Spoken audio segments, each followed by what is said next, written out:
Good afternoon.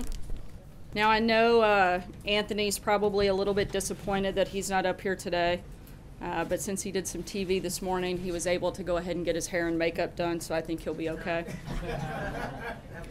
As Anthony said when he was up here last week, we're looking to mix things up a little bit. From time to time, I'd like to give us all a little reminder of why we're here every day, which I imagine for most of us is because we love our country and want to make it better. I've spent a lot of time around the president over the last year, and I know exactly why he's here. He's tough, he's a fighter, he's a strong leader, and he's somebody who deeply loves this country. And he loves its people, and he wants to make America great again. In Washington, it's often easy to go to work, get lost in the process, and forget why we're here every day. The reason we're here is to serve the American people. And today, I'd like for you to indulge me and let me tell you a little bit about what that means for me. To the best of my knowledge, I'm the first mom to hold the job of the White House press secretary. That says less about me than it does about this president. It's not just with personnel, it's about people and it's about policy. Empowering working moms is the heart of the president's agenda, particularly when it comes to things like tax reform. I have 3 children, and the oldest, Scarlett, starts kindergarten in a few weeks. Scarlett and every little girl in America should grow up in a country that if we deliver on the president's agenda of better jobs, better health care, and a better tax system, that incentivizes women to work and raise children.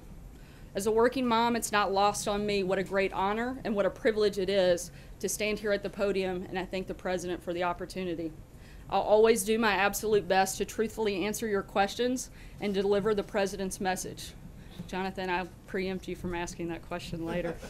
But I also hope to send my daughter a message, and to every other kid in America: don't listen to the critics, dream big, and fulfill your potential, because in this country you still can.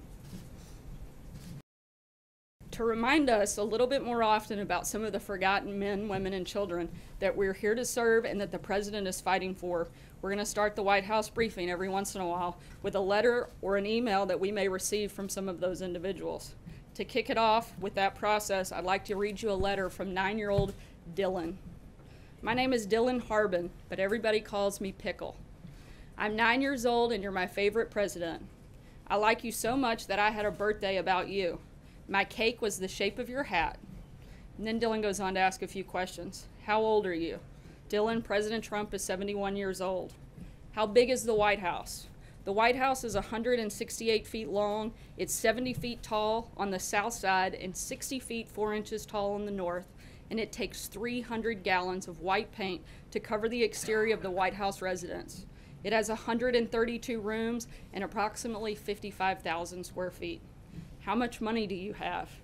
Dylan, I'm not sure, but I know it's a lot.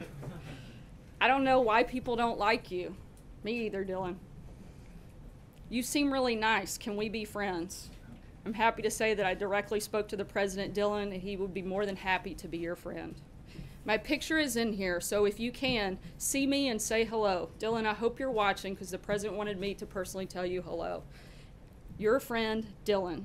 Dylan, thanks for writing to the president, and if you're ever in Washington, D.C., I hope you'll stop by and let us show you around the White House. And with that, I'll take your questions.